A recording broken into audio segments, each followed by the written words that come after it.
Today's video we're going to talk about getting your John boat set up exactly the way you like it.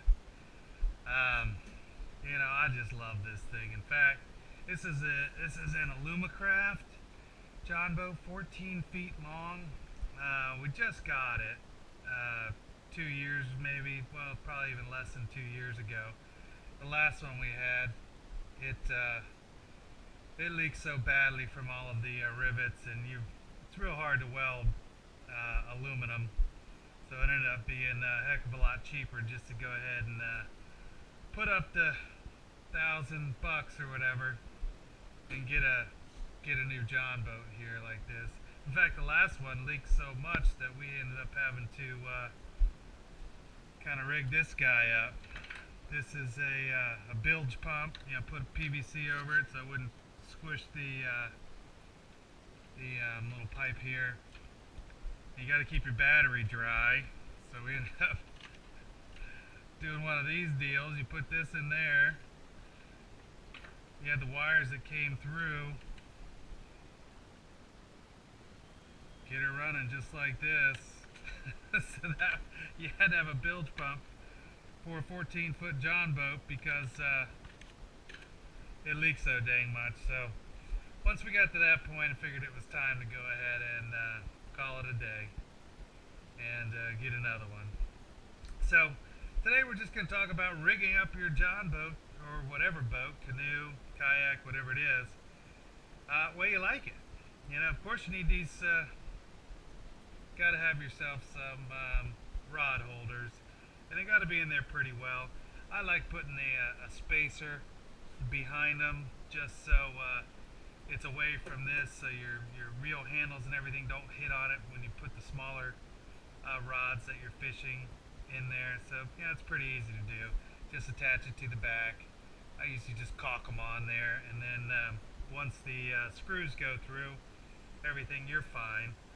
That's going to work just fine. And for me, I like to have as many rod holders as possible. So we have, on this boat, we have 6 different rod holders, coming all the way up front, all the way to the back, because you never know what the tide's going to do or the wind's going to blow you around and which side you're going to want to have, you're going to want to fish from. This guy right here, let me tell you, I love Yamaha.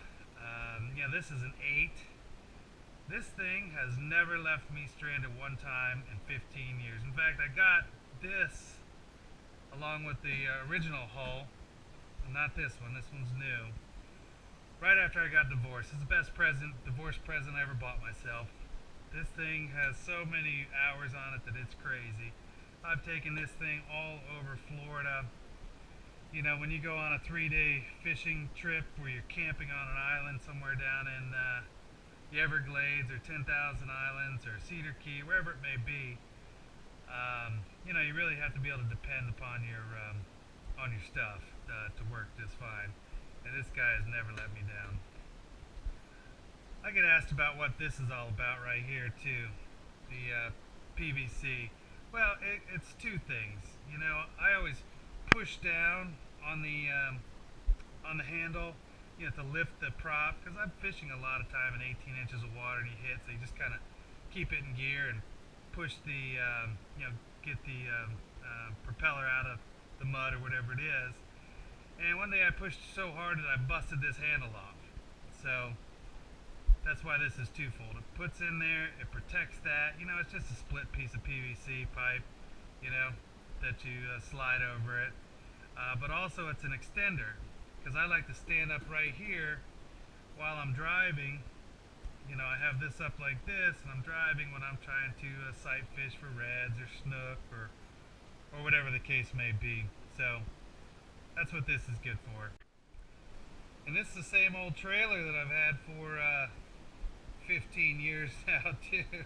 It's a rust bucket. I keep having to change the leaf springs and everything out on it because I forget to wash it off after being in the salt water. But you got to do what you got to do on a poor man's budget. But I'll tell you right now, this is about the most dependable boat ever. All right, well, let's go ahead. Of course, you're going to need a dry box. You know, you need something to keep all your stuff in where it's going to be protected when those big storms hit. Yeah, this has tools in it, spark plugs, all the stuff you need for the regulations. So there's a whistle, there's lights, there's a weather radio, battery, all kinds of stuff in there, you know. Extra braid, extra mono, extra everything in there because you really don't want to run out of something when you're on a camping trip in the middle of nowhere. So I think everyone needs to have a dry box, of course. And this guy right here, I'll tell you, you know, I get a lot of engine envy sometimes.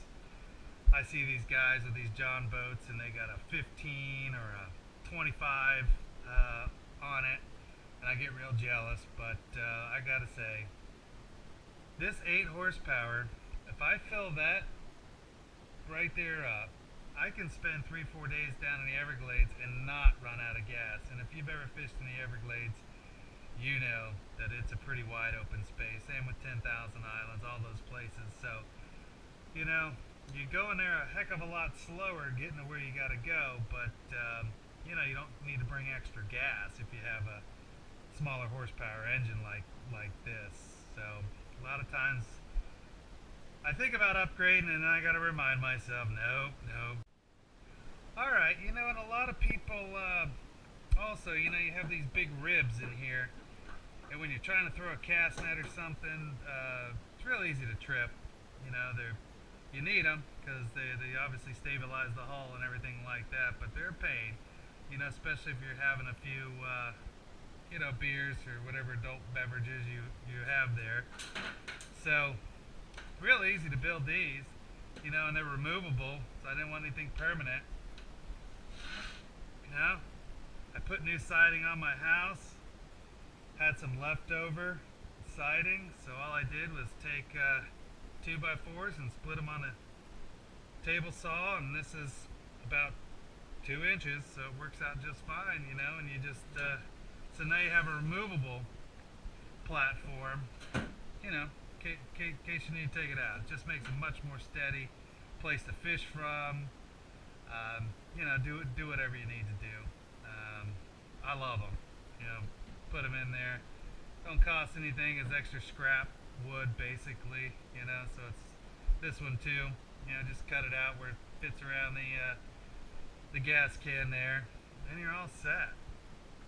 Now let's go ahead and look in the cubby hole, because this is a great thing. My last haul did not have this little cubby hole here, and I love it because you can well, of course you need all your beer koozies and stuff. You got all your you know, sunscreen, extra line. This is a shower curtain that I use for a raincoat, or I make it as a you know, like a tarp. If I feel like getting out of the sun, I'm hanging out on some mangrove island or something like that. Of course, you need your extra fishing parts in case you bust an eye out, bust one of your eyelets or anything like that. So basically has nail polish in it, a little scalpel, a lighter, you know, rod tip glue, extra eyelets for your rods. You know, there's some thread in there. Yeah, you definitely don't want to have a mechanical breakdown when it comes to your fishing gear when you're you know, stuck out a couple hours away from any dock. Of course, you need one of these so you don't scrape up all your benches by cutting your fish on the where you sit. This thing is great. You know, it's just a portable light, so if you're out a little bit too late, you just turn this bad boy on. It clips right on the side of your boat, you know, right on the gunnel.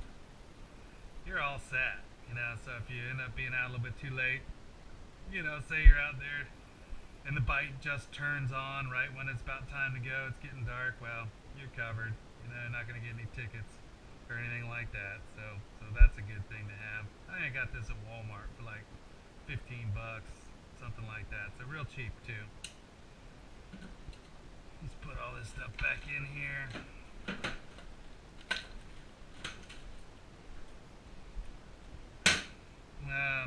Well, here's my selfie stick. You know, other people have different kind of selfie sticks. Mine's a fish gig.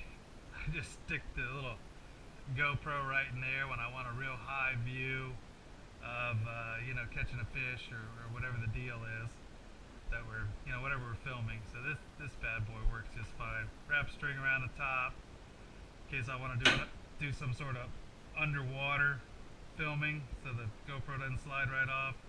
Yeah, so this thing works great. This is you know, poor man style selfie stick, I guess you call it. But works great. And guess what? It's a fish gig. So if you need some cut mullet or something, you can always just go ahead and get yourself some whenever you need to. Alright, right here we have a couple of homemade fish dehookers. I don't know what the heck this wire is from. Actually, it's been so long, but basically I just got a couple of them, bent them around, you know, wrapped it with some string and duct tape, so it's good on your hand and it gives it more structural integrity. You know, and this is long enough where, you know, if you have a shark or something, you don't want your hands too close to them, you can get that right out. This is an old spatula that broke, so, you know, just trying to keep using things once they break. So this guy just bent it around, and it's real good if you have a sabiki rig or something to get the greenies off. You just put it on there and shake them right off so you don't get those little hooks in your hand like you always do when you're taking the greenies or filters or whatever you caught on your sabiki line off. So real easy, no sense spending a 20 bucks when you can just make them yourself just like that, lickety split.